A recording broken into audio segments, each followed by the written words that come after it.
Class 9।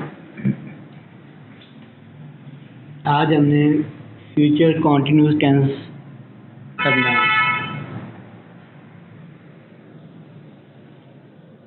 तो पहले हम देखते हैं कि इसकी जो है उर्दू में पहचान क्या है। तो उर्दू में से फेल मुस्तकबिल जारी कहते हैं, और जिन सेंटेंस के आखिर में उर्दू में रहा होगा, रही होगी, रहे होंगे वगैरह आए तो इसका मतलब है कि वो फ्यूचर कॉन्टिन्यूस टेंस है। तो इसमें जो हमने हेल्पिंग वर्ब यूज़ करने हैं, ठीक है, रहा होगा, रही होगा वगैरह आए तो फ्यूचर कॉन्टिन्यूस टेंस है। इसमें हमने हेल्पिंग वर्ब विल बी या शैल बी यूज़ करना है। तो फर्स्ट पर्सन जो होता है I we, first person I we के साथ आएगा शैल बी, और बाकी सब के साथ आएगा विल बी। ठीक है, सिर्फ फर्स्ट पर्सन में आई और वी, ये दो आपने याद रखने, इन दोनों के साथ आएगा शैल बी, और बाकी कुछ भी आ जाए, सेकंड पर्सन आ जाए, थर्ड पर्सन सिंगुलर आए, थर्ड पर्सन प्लूरल आ जाए, तो उसके साथ हमने विल बी लगाना है, और वर्ब की फर्स्ट फॉर्म के साथ आई एन जी लगाना है। तो फर्स्ट पर्सन आ जाए आई वी तो उसके सामने लगाना है शैल बी, और बाकी सब के साथ हमने लगाना है विल बी, और वर्ब की फर्स्ट फॉर्म के साथ आई एन जी लगाना है। तो ये इजी है काफ़ी, बस आपने दो चीज़ें याद रखनी है, आई वी के साथ शैल बी लगा देना है, बाकी सब के साथ विल बी आएगा। अब हम इसके अफर्मेटिव सेंटेंसेस बनाते हैं। जैसे फर्स्ट है, हवाई जहाज़ प्रवास कर रहा होगा। क्या आखिर में देखें रहा होगा आ रहा है, तो रहा होगा अगर एंड पे आ जाए तो ये फ्यूचर कॉन्टिन्यूस टेंस है। तो हवाई जहाज़ की इंग्लिश होती है प्लेन। तो प्लेन जो है वो थर्ड पर्सन है, ठीक है, फर्स्ट पर्सन तो नहीं है। आई वही सिर्फ फर्स्ट पर्सन होता है, वहाँ पे शैल आना है, बाकी सबके साथ विल आना है, तो प्लेन के साथ विल आएगा। द प्लेन विल बी, उड़ने के लिए होता है फ्लाई, तो उसके हमने साथ आई एन जी लगा दिया तो हो गया flying. The plane will be flying, हवाई जहाज़ परवाज कर रहा होगा।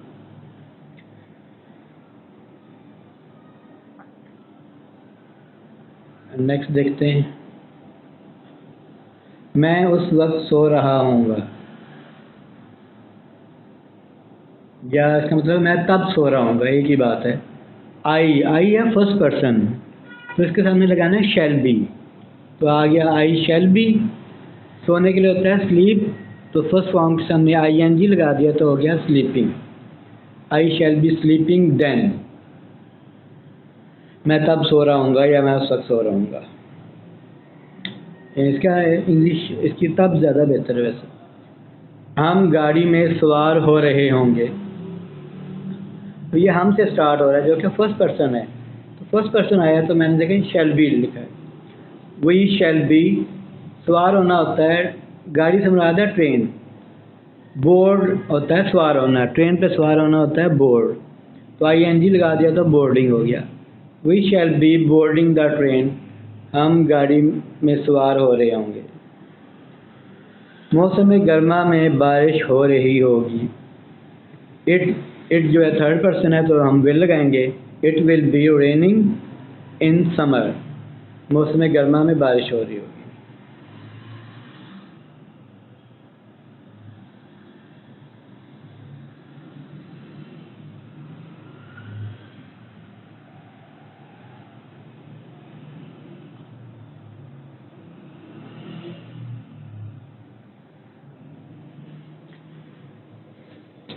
तो मौसम गर्मा में बारिश हो रही, it will be raining in summer.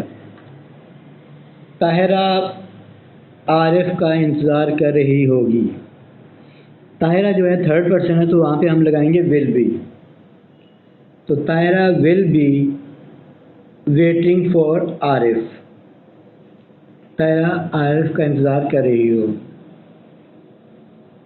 वो चावल की तजारत कर रहे होंगे, तजारत करना या कारोबार करना एक ही बात है, तो डील इन इसकी इंग्लिश होती है। तजारत करना या कारोबार भी लफ्ज़ आ जाता तो हमने डील ही यूज़ करना था। डील इन राइस का मतलब होता है चावल का कारोबार करना। तो ये हो जाएगा दे विल बी, क्योंकि दे है थर्ड पर्सन, तो थर्ड पर्सन आएगा तो हमने विल यूज़ करना है। सिर्फ फर्स्ट पर्सन के साथ शैल बी, बाकी सब के साथ विल बी। तो दे क्योंकि थर्ड पर्सन है तो हमने लगाया विल बी।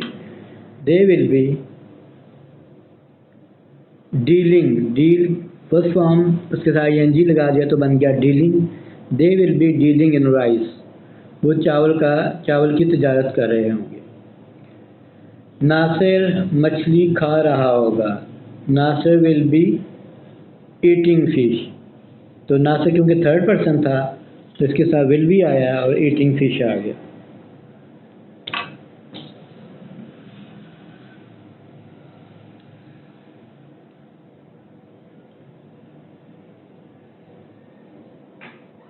मोची जूतियाँ मरम्मत कर रहा होगा, मोची की इंग्लिश होती है कॉबलर, तो ये भी थर्ड पर्सन है तो विल बी आएगा। द कॉबलर विल बी, मरम्मत करने के लिए होता है मेंड, तो फर्स्ट फॉर्म के साथ ing हमने लगा दिया तो बन गया mending. The cobbler will be mending shoes.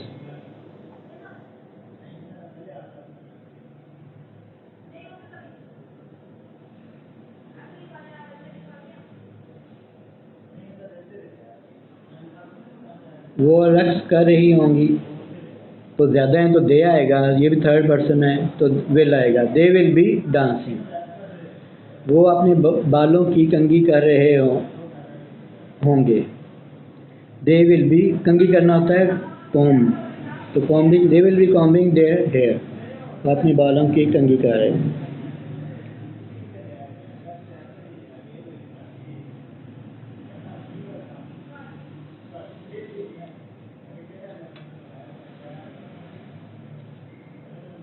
तो सिर्फ फर्स्ट पर्सन आएगा तो हमने आई हुई के साथ शैल भी लगाना है, बाकी सब के साथ विल भी।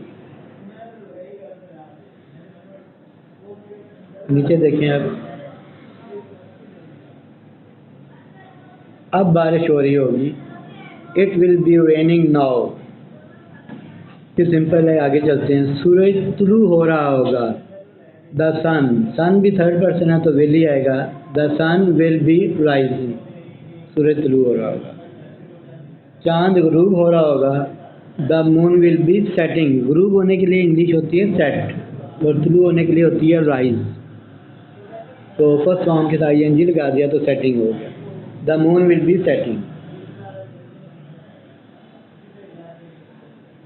खिलाड़ी मैदान में खेल रहे होंगे, द प्लेयर विल बी, खेलने के लिए प्ले ing लगा दिया, प्लेइंग हो गया। The player will be playing in the field. किसान हुक्का पी रहा होगा, हुक्का होता है स्मोक पाइप, पाइप जो होता है हुक्के के लिए होता है। टू स्मोक पाइप का मतलब है हुक्का पीना, तो ये आ जाएगा the farmer will be smoking the pipe, तो इसमें वर्ब है स्मोक, हुक्का पीने के लिए वर्ब यूज़ होगा स्मोक, तो हमने ing लगा दिया तो हो गया smoking. The farmer will be smoking his pipe, किसान अपना हुक्का पी रहा होगा। अब इसके इंट्रोगेटिव और नेगेटिव भी बनाते हैं।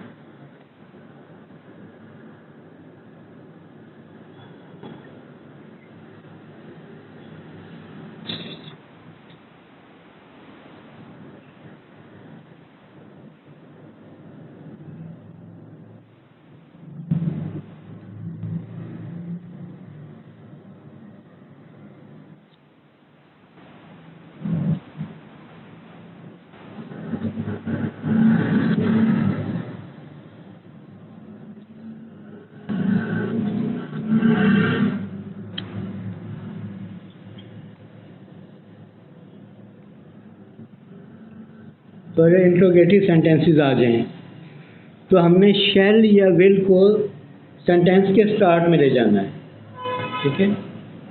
शैल या विल को जो है सेंटेंस के शुरू में ले जाना है, लेकिन बी जो है अपनी जगह पे रहेगा, क्योंकि इसमें विल भी और शैल भी यूज़ होते हैं। तो आपने क्या करना है, विल या शैल को सेंटेंस के शुरू में ले आना है और बी अपनी जगह पे रह गया, बाकी सारा मेथड वही है कि फर्स्ट फॉर्म के साथ ing लगाना है। लेकिन जो sentence when, why, who, where वगैरह से स्टार्ट होते हैं तो उसमें ये वर्ड जो है पहले आता है, उसके बाद विल या शैल आता है। तो बाकी जो इंट्रोगेटिव सेंटेंसेस हैं उनमें विल या शैल जो है सबसे पहले आएगा। ठीक है, जैसे फर्स्ट है, क्या मैं इस वक्त हॉकी खेल रहा हूँ? तो हॉकी मैं से स्टार्ट होना है तो आई शैल होना चाहिए। तो क्योंकि इंट्रोगेटिव है तो शैल जो है शुरू में आ जाएगा, शैल आई। अब बी जो है अपनी जगह पे है, देखें अगर इंट्रोगेटिव ना होता तो यूँ होता आई शैल बी प्लेइंग। ठीक है, आई शैल बी प्लेइंग होना था, लेकिन जब इंट्रोगेटिव बनाया तो सिर्फ शैल को हमने शुरू में हम ले आए, बी को अपनी जगह पे रखा है। Shall I be playing hockey at that time, क्या मैं उस वक्त हॉकी खेल रहा हूँ? क्या हम इम्तिहान ले रहे होंगे? इम्तिहान लेना होता है गिव और इम्तिहान देना होता है टेक, इसमें उलट है यानी कि। ठीक है, ये याद रखना आपने, इम्तिहान लेने के लिए गिव होता है। तो ये भी फर्स्ट पर्सन है तो शैल आएगा और शैल जो है शुरू में आ जाएगा। Shall we be giving the examination, क्या हम इम्तिहान ले रहे होंगे?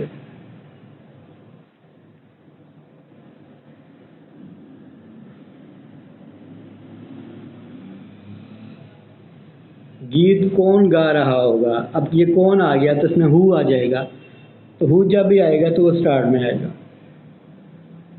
हु, और उसके बाद विल भी इकट्ठा आ गया क्योंकि इसमें कोई और सब्जेक्ट नहीं है वरना उसके दरमियान में आता। Who will be singing the song, कौन गाना गा रहा होगा? Who will be singing the song. वो फ्रांस कब रवाना हो रहे होंगे? तो ये कब आ गया तो व्हेन आएगा शुरू में। व्हेन, विल को आपने शुरू में लाना है, फिर सब्जेक्ट आना है और बी उसके बाद में आना है। इसमें सब्जेक्ट नहीं था तो इस वजह से विल भी इकट्ठा था। इसमें सब्जेक्ट आएगा दे, तो इस वजह से उसके बाद आपने बी लिखना है। When will they B. रवाना होना होता है लीव या डिपार्ट भी होता है, DEPART। डिपार्ट का मतलब भी रवाना होना होता है, वो भी लिख सकते हैं। When will they be leaving for France. Leave के बाद आपने प्रेपोजिशन जो यूज़ करनी है फॉर करनी है। अगर ये फॉर नहीं लिखेंगे तो सेंटेंस गलत हो जाएगा।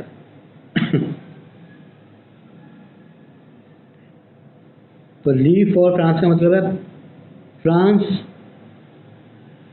के लिए रवाना होना। अगर लीविंग फ्रांस लिख दें, फॉर हटा दें तो फ्रांस को छोड़ना मतलब हो जाएगा। ठीक है, तो यहाँ पे मतलब है फ्रांस के लिए रवाना हो रहे। When will they be leaving for France.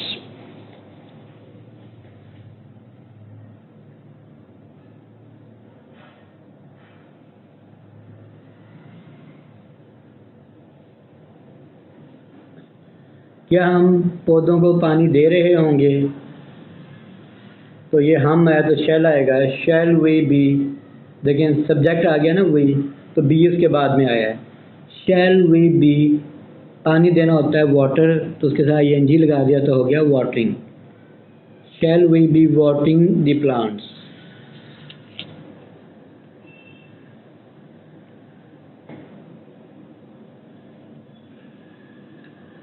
आ गया जहाज कौन उड़ा रहा होगा। अब हु आ गया तो इसमें सब्जेक्ट नहीं आएगा तो विल भी जगह इकट्ठा आ गया।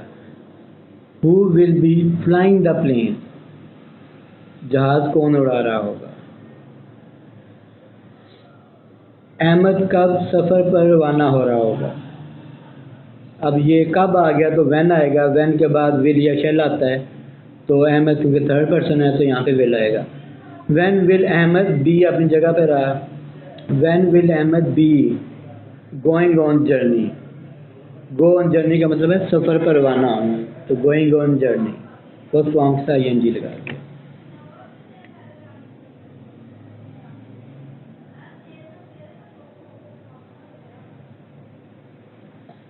आगे, क्या लड़का अपना सबक पढ़ रहा होगा? तो विल द बॉय, ठीक है, विल पहले आ गया, द बॉय सब्जेक्ट आया, फिर बी आ गया। रीडिंग, पढ़ना, रीडिंग हो गया। His lesson, will the boy be reading his lesson? क्या लड़कियां चीज़ें झाड़ रही होंगी? चीज़ें झाड़ना होता है dusting. Will the girls be, subject के बाद बी आया, डस्टिंग द थिंग्स? तुम उनका खत क्यों पढ़ रहे होगे? ये वाई से होगा, क्यों आ गया तो वाई, वाई फिर आ गया विल, फिर सब्जेक्ट आया यू, और उसके बाद बी आ गया। Why will you be? Read होता है पढ़ना, आईएनजी लगा दिया तो रीडिंग हो गया। Why will you be reading their letters? तुम उनका खत क्यों पढ़ रहे होगे? सूरज कब निकल रहा होगा? व्हेन, कब आ गया तो व्हेन शुरू में आ गया। When will the sun be rising? लेकिन सब्जेक्ट के बाद बी है, when will the subject be rising?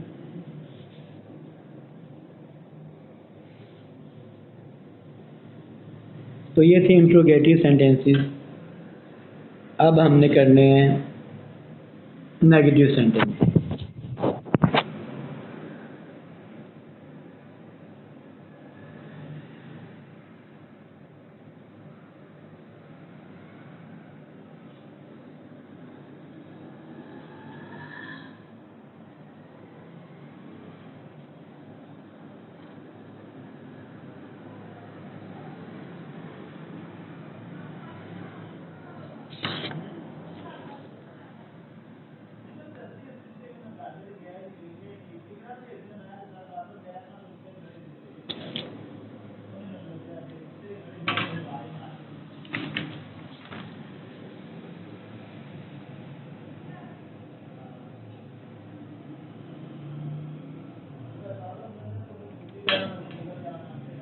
तो आगे आगे नेगेटिव सेंटेंसेस। तो जब भी आपने नेगेटिव सेंटेंस बनाना है तो विल या शैल के बाद नॉट लगाना है और बी उसके बाद आएगा, ठीक है। विल या शैल जब सेंटेंस में आएगा तो हमने उसके बाद नॉट लगाना है और उसके आगे बी लगाना है। जैसे मैं झूठ नहीं बोल रहा हूँगा, आई फर्स्ट पर्सन आई हुई तो उसके साथ शैल आ गया, आई शैल नॉट, नॉट दरमियान में आएगा और बी उसके बाद में आएगा। I shall not be telling a lie, मैं झूठ नहीं बोल रहा हूँ। तो जब भी हमने नेगेटिव सेंटेंस बनाना है तो शैल या विल के बाद नॉट लगाना है और उसके आगे बी लगाना है। I shall not be telling a लाई।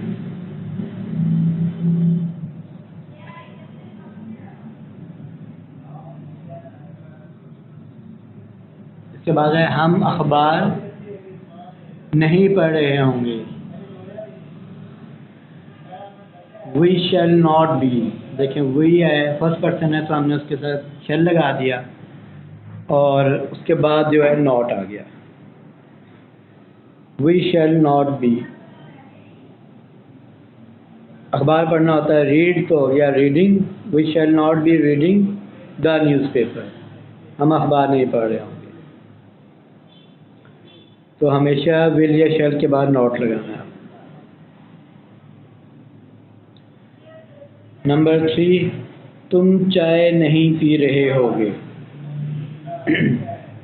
तुम आ गया है, तुम जो यू आ गया, तुम की इंग्लिश यू होती है तो यू जो है सेकंड पर्सन है तो सेकंड पर्सन आएगा तो हमने विल लगाना है। सिर्फ फर्स्ट पर्सन आई वही आएगा तो उसके साथ शैल, बाकी सबके साथ विल लगाना। तो आ गया यू विल नॉट बी। चाय पीना होता है टेक तो फर्स्ट फॉर्म के सामने आईएनजी लगा दिया तो हो गया taking. You will not be taking tea, तुम चाय नहीं पी रहे होगे। आज बारिश नहीं हो रही होगी,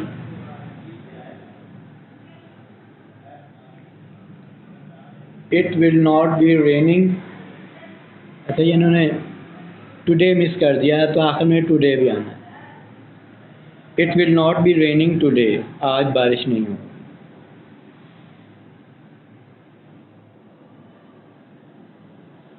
तो ये ऊपर भी कुछ नेगेटिव बने हुए हैं बुक में से, उनमें से थोड़े से बता देता हूँ।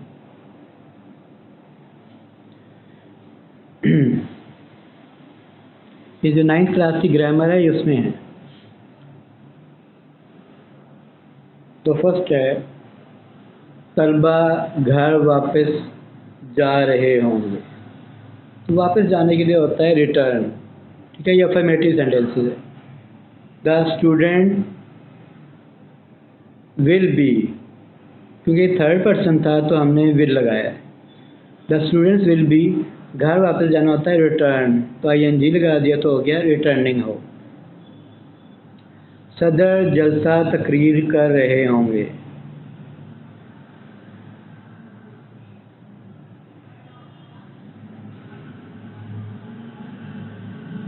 अच्छा, ये सदर जलसा है, यानी कि जलसे के सदर।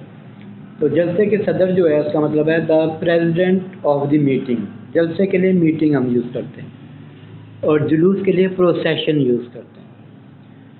तो जुलूस के लिए प्रोसेशन और जलसे के लिए मीटिंग।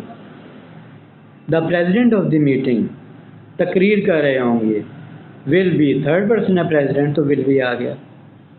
तकरीर करना होता है डिलीवर स्पीच, तो आ गया the president of the meeting will be delivering a speech. तो सदर जलसा तकरीर कर रहे।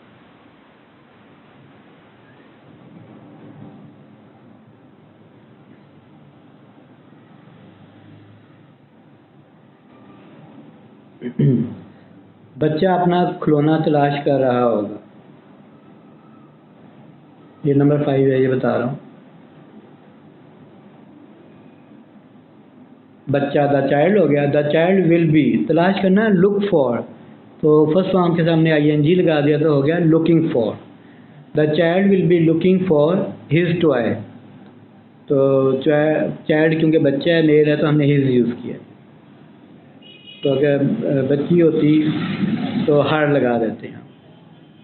वैसे उर्दू में ना बच्चा ही सही वर्ड होता है, यानी जो हम बच्ची वर्ड यूज़ करते हैं वो भी गलत होता है, बच्चा ही होता है दोनों के लिए। मेल हो या फीमेल बच्चा हो तो उसके लिए बच्चा यूज़ करते हैं। अब मैं 6 बता रहा हूँ। ढोल बजाने वाले ढोल बजा रहे होंगे। The drummer will be beating drums. तो ढोल बजाने वाले जो होते हैं वो ड्रमर होते हैं। ढोल बजाने के लिए इंग्लिश होती है बीट, बीट ड्रम्स हो गया।